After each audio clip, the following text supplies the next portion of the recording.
mbokk yi déglu ak di taataan ci biir coow li Sénégal mbégte la ñuy àndal ngir di leen dëgtal xibaar yi tukkee ci biir réew mi kawteef lu làmmiñ mënul tudd ay nopp mënu ko dégg Serigne Assane Mbacké Xelkom jëf ju ñaaw ji mu def tax na aw turam ñëpp a ngi koy jaaba jonge ñenn ñi sax dañoo jàpp ne kii dafa dal di saltel yoonu murit ca lañ koy tudd mu di wàllum pédophilie prosélytisme acte contre nature ak li nga xam ne moom moo di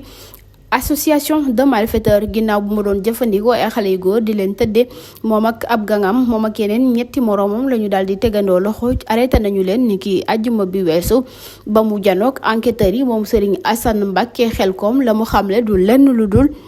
dañu ko daal di liggéey te ki ko liggéey te seen lay wuyoo moo tax mu tàqalikook sagam bay dugg ci yenn jëf yu ñaaw yi nee na dem na sax ci ay réew ak réew di faju ji ba daal di cay tudd Gàmbi waaye ba tey la mu bëggoon ngir ñu daal di koy jàppale ci googuleeg faj ba mu bàyyi lay ñaaw teef muy def amagu ci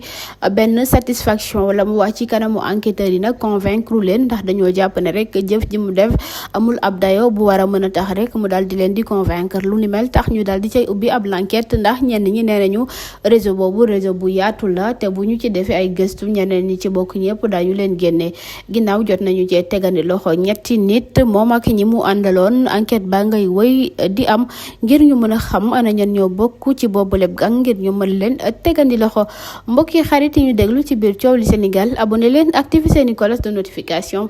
ngir ngeen mën di ñu teewlu saa su nekk.